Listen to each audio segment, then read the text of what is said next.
Hello viewers, অচেতনতার free coaching চ্যানেলে তোমাদের সকলকে স্বাগত জানাই। আজকের এই ভিডিওতে তোমরা যারা ক্লাস 11-এ পড়ছো, অর্থাৎ একাদশ শ্রেণীতে সেকেন্ড সেমিস্টারে, তোমাদের যে ইতিহাস সাবজেক্টটি রয়েছে, এই সাবজেক্টের একটি ইম্পর্টেন্ট প্রশ্ন টমাস ক্রোম অয়েলের সংস্কারগুলি কি, সেই সম্পর্কে বিস্তারিত আলোচনা করব। আলোচনার শেষে এর যে 8 নম্বরের যে কোশ্চেন অ্যান্সার, সেটিও তোমাদের সামনে তুলে ধরবো। তার আগে বোর্ডে কি লেখা রয়েছে একবার দেখে নিই। দেখো, একাদশ শ্রেণী ইতিহাস সেকেন্ড সেমিস্টার, টমাস ক্রোম অয়েলের সংস্কারগুলি লেখো। এটি 8 নম্বরের প্রশ্ন। এর আগের একটি ভিডিওতে টমাস ক্রোম অয়েল ও ইংল্যান্ডের নব্য রাজতন্ত্র এই সম্পর্কে আলোচনা করেছিলাম।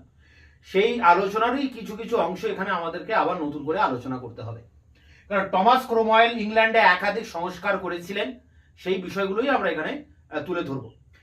দেখো, ইংল্যান্ডে সপ্তম হেনরি গোলাপের যুদ্ধের ভিতর দিয়ে তিনি ইংল্যান্ডের টিউডর রাজবংশের প্রতিষ্ঠা করেন, এবং এই সময়টাকে বলা হয় টিউডর বিপ্লব।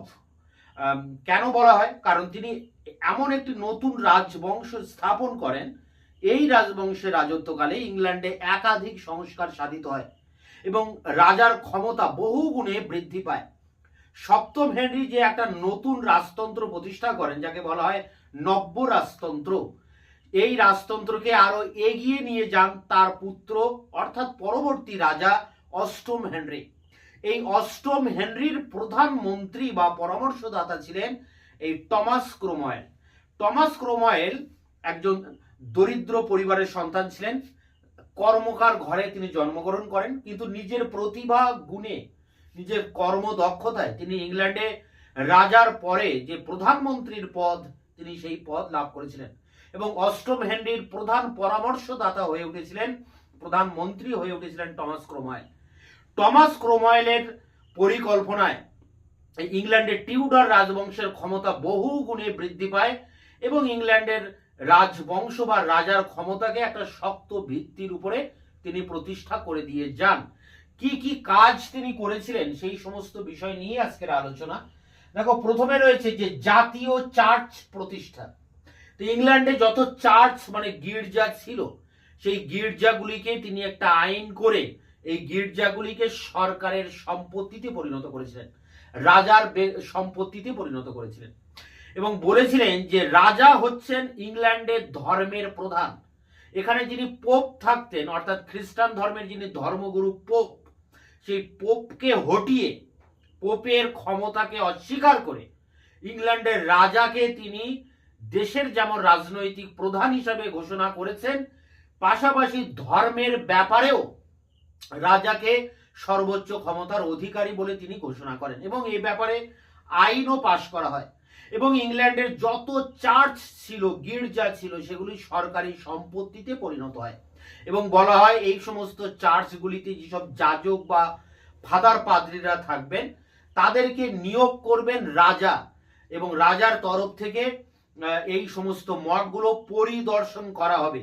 এইভাবে বড় বড় যে সমস্ত চার্চ বা গির্জাগুলো ছিল, সেগুলো রাজার প্রত্যক্ষ নিয়ন্ত্রণে আনা হয়, আর ছোট ছোট যে সমস্ত মঠগুলো ছিল সেগুলোকে বাজেয়াপ্ত করা হয়, সেগুলোকে বাতিল করে দেওয়া হয়। এইভাবে ইংল্যান্ডের সমস্ত চার্চকে তিনি জাতীয় সম্পত্তিতে পরিণত করে একটি জাতীয় চার্চ প্রতিষ্ঠা করেছিলেন এবং জাতীয় সার্বভৌমত্ব তিনি এখানে স্থাপন করেছিলেন। এরপরে দেখো, পোপের প্রাধান্য বাতিল। তা পোপ থাকেন ইতালিতে, কিন্তু সেই জায়গা থেকে তিনি সমগ্র খ্রিস্টান জগৎকে নিয়ন্ত্রণ করতেন, ইংল্যান্ডের খ্রিস্টান জগৎকেও নিয়ন্ত্রণ করতেন। ইংল্যান্ডের সমস্ত চার্চের প্রধান ছিলেন পোপ, কিন্তু এখন আইন করে বলা হলো 1534 নাগাদ অ্যাক্ট অফ অ্যাপিলস এবং অ্যাক্ট অফ সুপ্রিমেসি, 1534 এবং 35 সালে এই দুটি আইন পাশ করে বলা হয় যে পোপের কোনো ক্ষমতা ইংল্যান্ডের চার্চের উপরে থাকবে না। ইংল্যান্ডের চার্চগুলো থাকবে রাজার নিয়ন্ত্রণে এবং রাজা হবেন ধর্মের প্রধান। ধর্মীয় ক্ষেত্রেও তিনি হবেন রাষ্ট্রের প্রধান ব্যক্তি, তার কথাই শেষ কথা হবে। অ্যাক্ট অফ সুপ্রিমেসি, 1534 সালে এই আইনটি টমাস ক্রোম অয়েল পাশ করছেন এবং এর ভিতর দিয়ে চার্চগুলোকে তিনি নিয়ন্ত্রণ করছেন, ছোট মঠগুলোকে ধ্বংস করে দিচ্ছেন, বড় মঠগুলোকে রাজার নিয়ন্ত্রণে আনছেন। এই সময় দুই বিখ্যাত পণ্ডিত যারা রাষ্ট্রদ্রোহী হয়ে উঠেছিলেন, অর্থাৎ রাজার বিরোধিতা করেছিলেন, অবশ্যই ইংল্যান্ডে তারা জনপ্রিয় দুই পণ্ডিত ছিলেন। টমাস মুর এবং ফিশার, তাদেরকে প্রাণদণ্ড পর্যন্ত দেওয়া হয়। দেখো এরপরে মঠের প্রাধান্য ধ্বংস।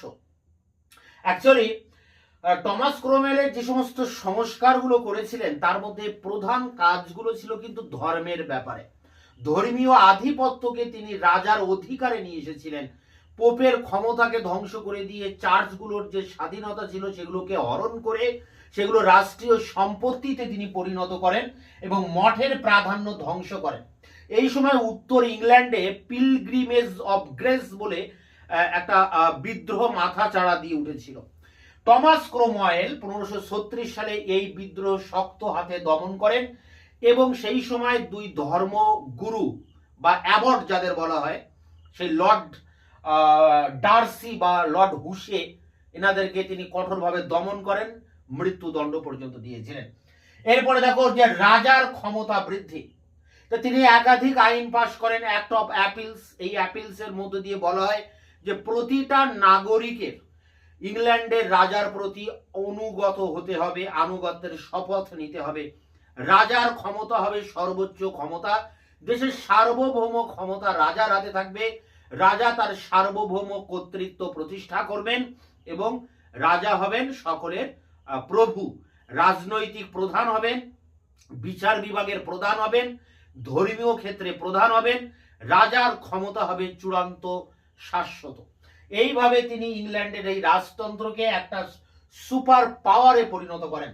এরপরে দেখো পার্লামেন্টের ক্ষমতা বৃদ্ধি। রাজতন্ত্র আর পার্লামেন্ট দুটো কিন্তু আলাদা বিষয়। পার্লামেন্ট ছিল গণতান্ত্রিক ব্যবস্থার একটি অঙ্গ, যেখানে নির্বাচিত প্রতিনিধিরা দেশের জন্য আইন কানুন প্রণয়ন করে। ইংল্যান্ডে রাজতন্ত্র, বর্তমানে রাজতন্ত্র আছে, পার্লামেন্ট বা সংসদীয় গণতান্ত্রিক ব্যবস্থাও আছে। এখানে প্রধানমন্ত্রীও আছেন, জনগণের দ্বারা নির্বাচিত প্রধানমন্ত্রী, আবার রাজা রানীও কিন্তু ইংল্যান্ডে রয়েছেন। ইংল্যান্ডে এই দুটি ব্যবস্থা, গণতন্ত্র এবং রাজতন্ত্র, পাশাপাশি চলছে। কিন্তু এই ব্যাপারটি মানে অর্থাৎ এই গণতান্ত্রিক ব্যাপার, সংসদীয় পার্লামেন্টারি ব্যবস্থার গুরুত্ব ইংল্যান্ডের সর্বপ্রথম তিনি উপলব্ধি করেছিলেন। এই টমাস ক্রোমওয়েল তিনি উপলব্ধি করতে পেরেছিলেন এই সংসদীয় ব্যবস্থার গুরুত্ব, এবং এই সংসদ বা পার্লামেন্টকেও তিনি শক্তিশালী করে গড়ে তুলেছিলেন। রাজার ক্ষমতাকে যেমন তিনি সুসংহত করেন, পাশাপাশি পার্লামেন্টারি ব্যবস্থাকেও তিনি সুসংহত করেছিলেন। তিনি আইন করে পার্লামেন্টের যে সদস্যরা রয়েছে তাদের বাক স্বাধীনতা দিয়েছিলেন, তাদের গ্রেপ্তার হওয়া থেকে মুক্ত করে দিয়েছিলেন। সদস্য নির্বাচনের সময় যদি বিতর্ক দেখা দেয়, সেখানে পার্লামেন্টের সদস্যরা যাতে হস্তক্ষেপ করতে পারে সেই সমস্ত আইন কিন্তু তিনি পাশ করে দিয়েছিলেন। এছাড়া সংসদ বা পার্লামেন্টের যে সমস্ত আইন পাশ হতো সেগুলো তিনি জাতীয় জীবনে সেগুলোকে প্রয়োগ করেছিলেন। অর্থাৎ সংসদ ভবন বা পার্লামেন্টকেও তিনি শক্তিশালী একটা মাধ্যম হিসেবে, শাসন ব্যবস্থার একটা অঙ্গ হিসেবেও গড়ে তোলেন। আবার অন্যদিকে রাজার ক্ষমতাও তিনি শক্তিশালী করে গড়ে তোলেন। রাজতান্ত্রিক ব্যাপার এবং গণতান্ত্রিক ব্যাপার, এই দুটির যে পাশাপাশি সহাবস্থান, সেটি কিন্তু এই টমাস ক্রোমওয়েল সুন্দর করে সুশৃঙ্খলভাবে গড়ে তুলেছিলেন।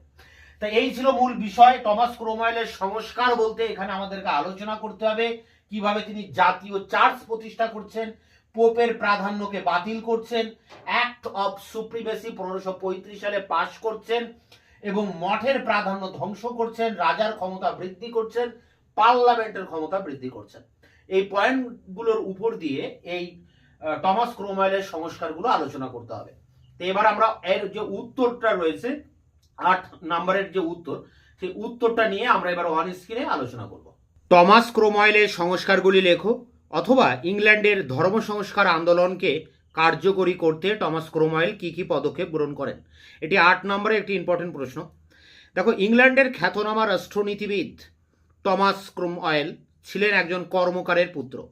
তিনি রাজনীতির নানা দুর্গম পথ পেরিয়ে ইংল্যান্ডের শক্তিশালী মন্ত্রী পদ লাভ করেন এবং সংস্কার আন্দোলনকে কার্যকরী করতে বিভিন্ন পদক্ষেপ নেন। টমাস ক্রোমওয়েলের সংস্কার। টমাস ক্রোমওয়েল তার সংস্কার কার্যগুলির মধ্যে ছিল, এবার দেখো সংস্কার কার্যগুলি 1-2 করে পয়েন্ট করে আমরা আলোচনা করব। প্রথমে রয়েছে জাতীয় চার্চ প্রতিষ্ঠা। মনে প্রাণে রাজতন্ত্রের অনুরাগী ও রাজার সমর্থক ক্রোমওয়েল ইংল্যান্ডে রাজার ক্ষমতা বৃদ্ধির উদ্দেশ্যে ইংল্যান্ডের জাতীয় চার্চ গড়ে তোলেন। এর ফলে রোমান চার্চের সঙ্গে ইংল্যান্ডের সম্পর্ক ছিন্ন হয় এবং দেশে জাতীয় সার্বভৌমত্ব প্রতিষ্ঠিত হয়। 2. পোপের প্রাধান্য বাতিল। টমাস ক্রোমওয়েল পার্লামেন্টের আইনের সহায়তায় ইংল্যান্ডের চার্চে পোপের প্রাধান্য বাতিল করে রাজার প্রাধান্য প্রতিষ্ঠা করেন। এর ফলে রাজা সর্বাধিক ক্ষমতার অধিকারী হন। চার্চের যাবতীয় সম্পত্তি রাজার হস্তগত হলে তার আর্থিক শক্তি বৃদ্ধি পায়। এরপরে দেখো রয়েছে 3. Act of supremacy. Cromwell vicar general বা মুখ্য ধর্মীয় আধিকারিকের পদে নিযুক্ত হয়ে 1534 খ্রিস্টাব্দে অ্যাক্ট অব সুপ্রিম্যাসি নামে একটি আইন পাশ করেন। এর দ্বারা তিনি ইংল্যান্ডে সব চার্চকে রাজার নিয়ন্ত্রণে আনার উদ্যোগ নেন। 2.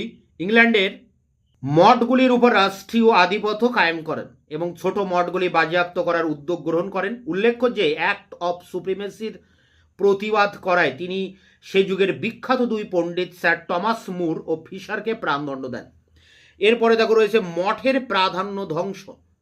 ছোট মঠগুলি ধ্বংস করতে ক্রোমওয়েল যে নীতি নেন তার বিরুদ্ধে উত্তর ইংল্যান্ডে 1536 খ্রিস্টাব্দ নাগাদ পিলগ্রিমেজ অব গ্রেস নামে এক বিদ্রোহ ছড়িয়ে পড়ে। টমাস ক্রোমওয়েল কঠোর হাতে এই বিদ্রোহ দমন করেন। লর্ড ডার্সি, লর্ড হুশে সহ কয়েকজন অ্যাবট ও বিদ্রোহী নেতাদের প্রাণদণ্ড অথবা কারাদণ্ড দেওয়া হয়। এইভাবে ক্রোমওয়েল সব ধরনের মঠের উপর রাষ্ট্রীয় নিয়ন্ত্রণ প্রতিষ্ঠা করেন। রাজার ক্ষমতা বৃদ্ধি। ক্রোমওয়েল তার সংস্কার দ্বারা রাজার ক্ষমতা বৃদ্ধি করেন, ফলে রাজতন্ত্রের সম্মান বৃদ্ধি পায়। রাজা অষ্টম হেনরির ক্ষমতা ও অর্থ উভয়েরই তীব্র আকাঙ্ক্ষা ছিল। ক্রোমওয়েল এর নীতি দ্বারা রাজার উভয় আকাঙ্ক্ষাই চরিতার্থ হয়। এরপরে দেখো পার্লামেন্টের ক্ষমতা বৃদ্ধি। ক্রোমওয়েল রাজতন্ত্রের সম্মান ও রাজার ক্ষমতা বৃদ্ধির পাশাপাশি ইংল্যান্ডের পার্লামেন্টকেও শক্তিশালী করে গড়ে তোলেন। তিনি রাজাকে দিয়েই ঘোষণা করেন যে রাজার সার্বভৌম ক্ষমতা পার্লামেন্টের হাতেই নিহিত। ক্রোমওয়েল পার্লামেন্টের সদস্যদের মতামত প্রকাশের স্বাধীনতা, গ্রেপ্তারের হাত থেকে মুক্ত থাকা, সদস্য নির্বাচনে বিতর্কের সৃষ্টি হলে তাতে হস্তক্ষেপ করা প্রভৃতি অধিকার দেন। নিয়মতান্ত্রিক রাজতন্ত্র। পরবর্তীকালে ইংল্যান্ডের সীমাবদ্ধ রাজতন্ত্র এবং পার্লামেন্টের সুদৃঢ় ক্ষমতার কাঠামোটি গড়ে তোলার কৃতিত্ব ক্রোমওয়েলেরই। রাজা ও পার্লামেন্ট যে যুগ্মভাবে শাসন ক্ষমতা প্রয়োগ করতে পারে তিনি প্রথম সেই ধারণার জন্ম দিয়েছিলেন।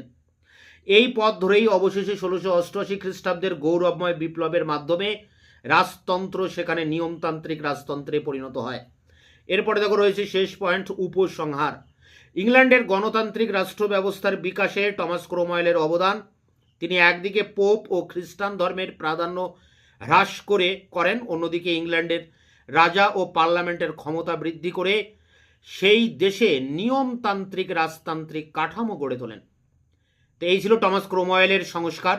এটি সংগ্রহ করে পরীক্ষার প্রস্তুতি নাও। দেখা হচ্ছে অন্য কোনো ভিডিও ক্লাসে। ততক্ষণে চ্যানেলকে সাবস্ক্রাইব করে রাখবে, বন্ধুদের কাছে শেয়ার করবে। ভিডিওটি ভালো লাগলে অবশ্যই একটা লাইক দেবে।